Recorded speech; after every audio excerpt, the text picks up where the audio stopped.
Hey guys, this is your host Thomas Tyree here from On the Hot Podcast. Today, I have some bonus content for you guys. The bonus content I will be covering today will be in the sport of football inside the NFL world. In today's bonus segment, I'll be sharing my thoughts on the 2026 NFL draft class as we approach the 2026 NFL draft. Now, my thoughts on the 2026 NFL draft class for quarterbacks. I think the best word to describe the 2026 quarterback draft class is average at best. I don't think words like good, great, or mediocre fit the bill for this 2026 quarterback draft class. I think average is the best word to be used. And every other quarterback other than Fernando Mendoza, I think, is mid-round talent at best. And we know Fernando Mendoza is a former Heisman Trophy winner, former national champion, and will be the #1 overall pick by the Las Vegas Raiders. But you look at the rest of the bunch, I look at Ty Simpson, the work that he's done at Alabama. I think he can be average at best. I don't think he's ready to be a starting quarterback just yet. You look at Carson Beck. I think Carson Beck is average at best. Same with Drew Aller, Cade Klubnik, Garrett Nussmeier. Like, you look at the draft class here, starting with Carson Beck, he's a perfect game manager. And I called him the Jimmy Garoppolo of college football as I covered college football this previous season.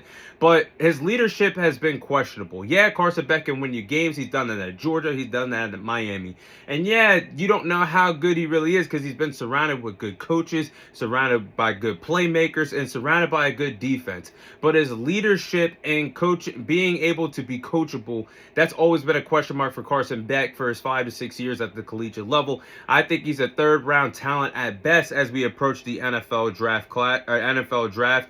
Then I'm looking at Cade Klubnik. Cade Klubnik at Clemson was a guy that screamed first-round pick to me before the beginning of the previous college football season. And he had high hopes his senior year, battled through injuries, but I'm not sure he could be a top-tier talent at the NFL level. He's probably going to be a 4th-round, 5th-round pick as we approach the NFL draft. Then I'm looking at Drew Aller. This used to be one of Mel Kiper's favorite prospects heading into the NFL draft before the college football season started. And he ended up getting hurt, season-ending injury. Again, this is another quarterback that was a part of a top-tier team at Penn State, but when the lights were on bright, when he played teams like Ohio State, Oregon, Notre Dame, he had more interceptions than touchdown passes. That's a bad touchdown interception ratio when you're playing the top tier teams in the country. I don't think he's going to be a good quarterback in the NFL. Then look at Garrett Nussmeier. I think Garrett Nussmeier, other than Fernando Mendoza, really does have a lot of potential in this draft class. The only thing is his gunslinging mentality playing at the quarterback position at LSU has caught up to him and has concerned me. I think it could be as good as a 2nd-round pick, but the interceptions against top tier teams concern me, and that gunslinger game style mentality, he's got to fix his mechanics if he's going to do something at the next level. Diego Pavia, I'm a big fan of him. He's got a mix of Johnny Manziel and Baker Mayfield in him, that dog in him, that grit and determination that he puts on the field every Saturday. He helped rebuild Vanderbilt in the SEC conference. He was actually in the finals, in the finalist run to win a Heisman Trophy winner. But I think because of his size, he's going to be overlooked by a lot of NFL franchises. Probably going to be a 5th-round, 6th-round pick at best. But I don't know. I think all these quarterbacks that were a part of this draft class that screamed first-round potential, I'm talking about guys like Drew Aller, like Mel Kiper used to drool all over him. I think these guys have really regressed. Cade Klubnik as well, he definitely regressed. A really good, solid, dual-threat quarterback, but his senior year at Clemson wasn't anything that a lot of people imagined that it would be. Garrett Nussmeier, the same thing at LSU, like when he took over for Jaden Daniels when he went to the NFL, got drafted by the Washington Commanders. After he was watching him for a couple years at LSU, you would have thought he would emerge into a 1st-round draft pick with all the talent that he had at LSU.